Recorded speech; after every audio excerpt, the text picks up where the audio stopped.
بسم اللہ الرحمن الرحیم، السلام علیکم جی۔ آج کچھ باتیں میں آپ کے سامنے رکھنا چاہتا ہوں جو مجھے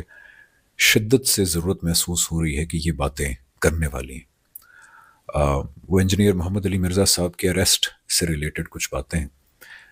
اور یہ باتیں میں ایک عام مسلمان کی حیثیت سے، ایک عام مسلمان، ایک بہت کمزور مسلمان، ایک خامیوں سے بھرپور مسلمان لیکن ایک شعوری مسلمان کی حیثیت سے کچھ باتیں آپ کے سامنے رکھنا چاہتا ہوں، کیونکہ مجھے محسوس ہوتا ہے کہ بہت شدید ضرورت ہے یہ باتیں اس وقت سامنے رکھنا۔ دو وجوہات ہیں، ایک تو یہ کہ مجھے پتہ ہے کہ میرے کچھ کہنے سے کوئی خاص فرق پڑے گا نہیں، لیکن میری بات اگر اس سوشل میڈیا کے تھرو لوگوں تک پہنچے گی اور ان میں سے اگر ایک دو کے دل میں بھی گھر کر جاتی ہے تو I think it's worth it. دوسری بات یہ کہ مجھے لگتا ہے یہ باتیں کرنے والی ہیں، بار بار لوگوں کے سامنے آنی چاہیے، بیکاز کئی لوگوں کو یہ باتیں جنرلی نہیں پتہ ہوتی۔ تیسری سب سے امپورٹنٹ وجہ یہ ہے کہ دیکھیں، پاکستان میں بہت سارے چیزوں کے اوپر مظالم ہوتے ہیں لوگوں کے اوپر، کبھی اکنامک مظالم، کبھی سیاسی مظالم، لیکن جب خدا کے دین کے نام پہ کچھ ظلم ہو یا غلط کام ہو تو وہ ایک اسپیشل کیس بن جاتا ہے، بیکاز پھر جب اللہ کے دین کے نام پہ ظلم ہوتا ہے تو خدشہ یہ ہوتا ہے کہ اللہ تعالیٰ ایک وقت کے بعد ڈائریکٹ انٹرونشن کریں گے، اور خدشہ یہ ہے کہ پھر دنیا میں ایک ایسا کوڑا برسے گا ہمارے پہ کہ جس کا ہم شاید تحمل نہ کر پائیں۔ تو یہ بڑا خوف ہے مجھے ذاتی طور پہ ہے، اور ہر اس مسلمان کو جو خدا پہ یقین کرتا ہے، آپ صلی اللہ علیہ وسلم جو اللہ کے آخری نبی ہیں اور رسول ہیں، ان کے دیے ہوئے دین پہ یقین کرتا ہے،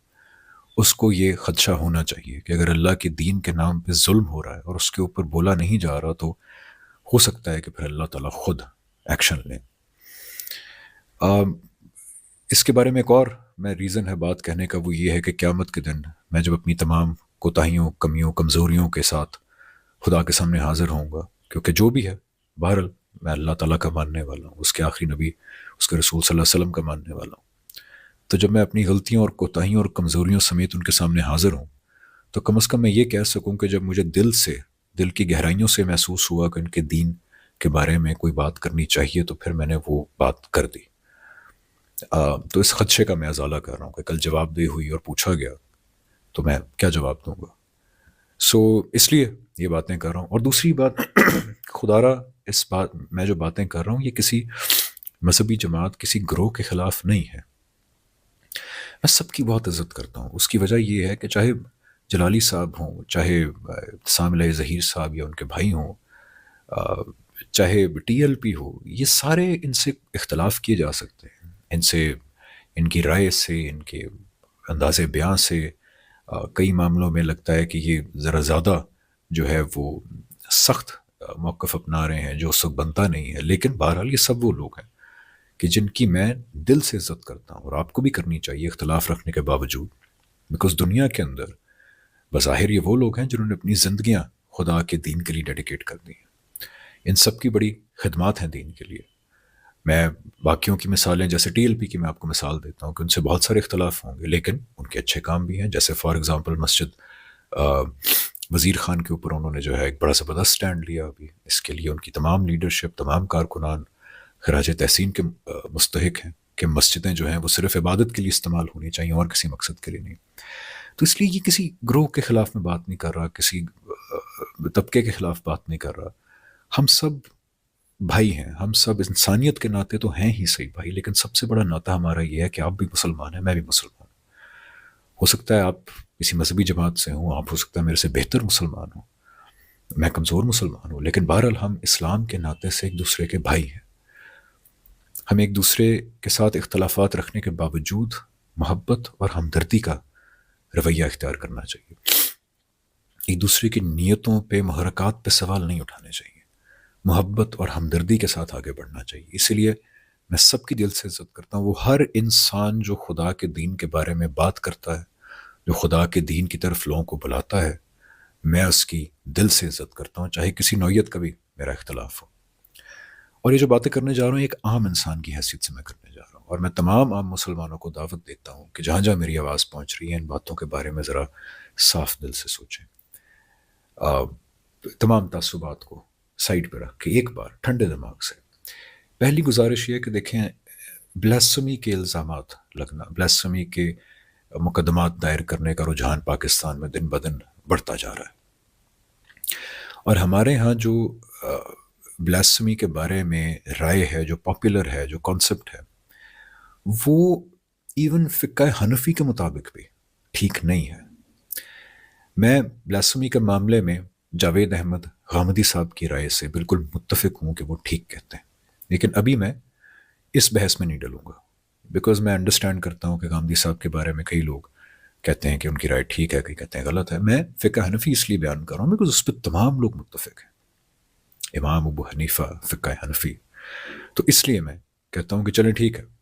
بائی دا وے جو غامدی صاحب کی رائے کو جاننا چاہیں، ان کی کتاب میزان کے اندر یہ موجود ہے اس ٹاپک کے بارے میں. اور اگر آپ یوٹیوب پہ جائیں تو آپ ٹائپ کر سکتے ہیں جاوید احمد غامدی آن بلاسمی پنشمنٹ، تو وہاں پہ بھی آپ کو بہت اچھا مواد مل جائے گا دیکھنے کے لیے. لیکن میں واپس آتا ہوں فقہ حنفی کی طرف. دیکھیں فقہ حنفی میں کئی ایسی چیزیں ہیں جو ہماری پاپولر بلاسمی کے بارے میں بلیف سے بالکل متصاد ہے. فار ایگزامپل بلاسمی جو ہے وہ علل اعلان ہونی ضروری ہے، لیکن سب سے امپورٹنٹ یہ کہ جو شخص بلاسمی کر رہا ہے اگر وہ اپنی بات کی کوئی تعویل پیش کرتا ہے، مثلا ایک طرف تو دیکھیں نا ایسے لوگ ہیں جو کرتے ہیں بلاسمی ڈنکے کی چوٹ پہ کرتے ہیں، مانتے ہیں، جیسے معاذ اللہ قرآن جلانے کے واقعات ہوتے ہیں، یا آپ صلی اللہ علیہ وسلم کے بارے میں معاذ اللہ غیر اخلاقی تصویریں بنانے کے واقعات ہوتے ہیں. تو اب دیکھیں وہ ڈنکے کی چوٹ پہ یہ کام کرتے ہیں. لیکن اب کیس آ گیا جس کے اندر ایک انسان کہہ رہا ہے میں نے توہین نہیں کی، میری بات کا مطلب یہ نہیں تھا، میری بات کا مطلب یہ تھا. فقہ حنفی کے اندر اس کی اس تعویل کو قبول کرنا جج پہ لازم ہے کہ وہ اس کی اس تعویل کو قبول کرے، انلیس کوئی ایکسیپشنل کیس ہو جہاں بالکل جھوٹ لگ رہا ہو. تو اس لیے اب یہاں دیکھیں کہ ہمارے ہاں پاپولر بلیف کیا ہے کہ جس کو 295C کے تحت پکڑ لیا اب وہ کوئی تعویل کرے، وہ کہے میرا یہ مطلب نہیں تھا، وہ مطلب نہیں تھا، اس کی بات کو نہیں مانا جائے گا. اس وجہ سے سینکڑوں لوگ پاکستان میں جیلوں میں 10 سال سے سڑ رہے ہیں،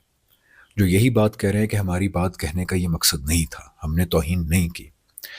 اور ظلم یہ کہ ان کی یہ بات سننے اور قبول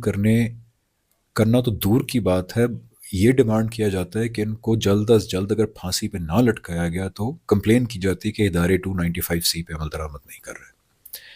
اب دیکھیں کتنا بڑا ظلم ہے، کتنا بڑا ظلم ہے. گزارش یہ ہے کہ یہ رویہ اگر ہم نے نہ بدلا، دین کے نام پہ یہ ظلم ہے تو اور سب چھوڑ دیں آپ بات. آپ فقہ حنفی کے کانسیپٹ کو ہی ذرا پڑھ لیں اور دیکھیں کہ کیا یہ صحیح رویہ ہے کہ اگر کوئی توہین کرتا ہے لیکن وہ کہتا ہے، اگر تو بظاہر لگتی ہے لیکن وہ کہتا ہے جی میرا یہ مطلب تھا، تو اس کی بات قبول نہ کرنا کتنا بڑا ظلم ہے. اب آتے ہیں انجینئر محمد علی مرزا پہ. دیکھیں عام لوگ تو پاکستان میں ظلم کا شکار ہیں، جیلوں میں سڑ رہے ہیں، ان کے وکیلوں کو بھی قتل کر دیا جاتا ہے. لیکن اب معاملہ اس سے بھی اوپر چلا گیا کہ عام لوگ نہیں بلکہ وہ لوگ جو دین کو اپنی زندگیاں وقف کر چکے ہیں. آپ صلی اللہ علیہ وسلم جو اللہ کے آخری نبی اور رسول ہیں، ان کے تھرو جو اللہ نے دین دیا، اس کی ترویج، اس کے فروغ کے لیے اپنی زندگیاں ڈیڈیکیٹ کر چکے ہیں. ان لوگوں کے اوپر بھی اب 295C لگانے کی اپیل ہوتی ہے، اور یہ معاملہ بہت عرصے پہلے سے چلتا آ رہا ہے، جیسے جنید جمشید صاحب، طارق مسعود صاحب اور انجینئر محمد علی مرزا صاحب. اب اس میں ہوا کیا ہے؟ ہوا یہ ہے کہ ایسا انسان جس نے اپنی زندگی خدا کے دین کو ڈیڈیکیٹ کر دی ہے، اس نے اظہار خیال کے دوران کچھ ایسے الفاظ استعمال کر دیے جو لوگوں کو آبجیکشنیبل لگے. اب کیا رویہ ہونا چاہیے؟ آپ خود دیانت داری سے سوچیں. کیا رویہ یہ ہونا چاہیے کہ اس کو کہیں کہ پھانسی پہ لٹکا دو 295C کے تحت؟ یا رویہ یہ ہونا چاہیے کہ آپ سے تمام اختلافات ہیں، جیسے مجھے بھی محمد علی مرزا صاحب سے بہت سارے اختلافات ہیں، علمی اختلافات بھی ہیں، ان کے لہجے سے اختلافات ہیں، انداز بیان سے اختلافات ہیں، لیکن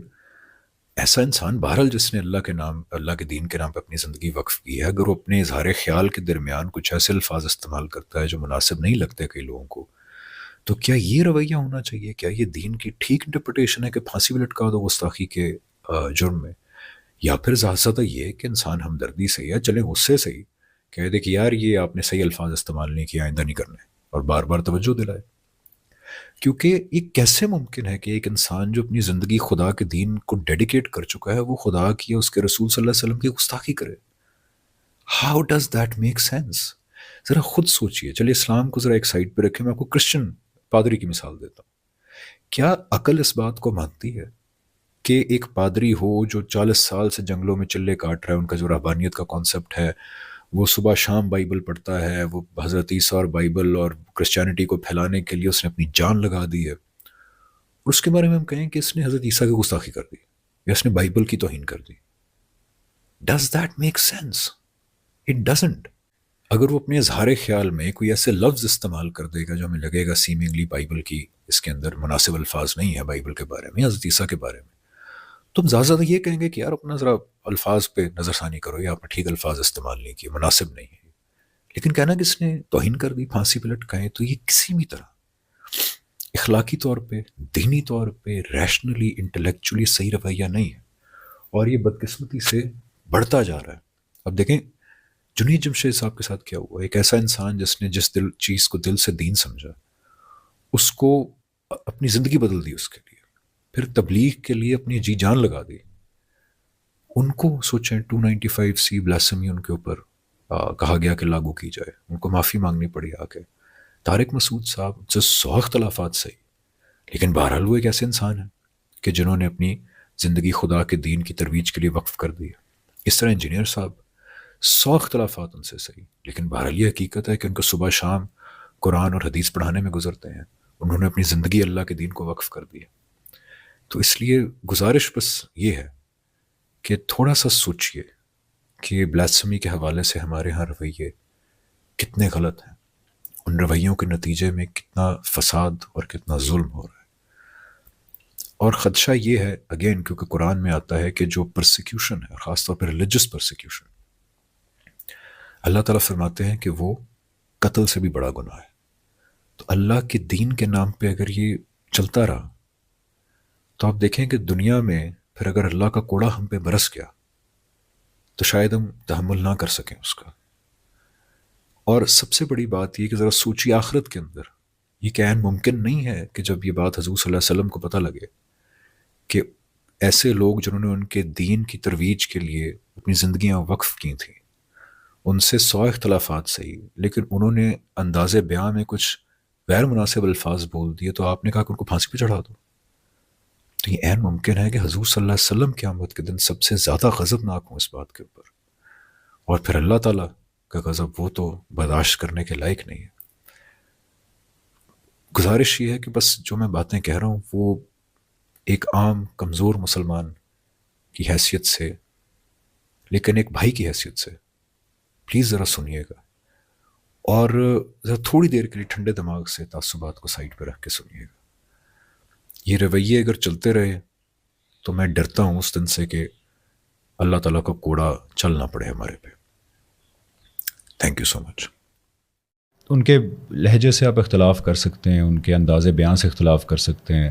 لیکن بہرحال یہ حقیقت ہے کہ انجینئر صاحب نے جس طرح اللہ تعالیٰ کی توحید کا علم بلند کیا,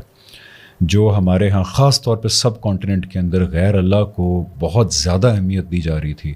انفیکٹ ان کی عبادت کی جا رہی تھی, اس غیر اللہ کے بت کو جو ہے توڑنے کے اندر انجینئر صاحب کا بہت بڑا رول ہے. اللہ تعالیٰ نے ان کو بہت عظیم مقصد کے لیے استعمال کیا.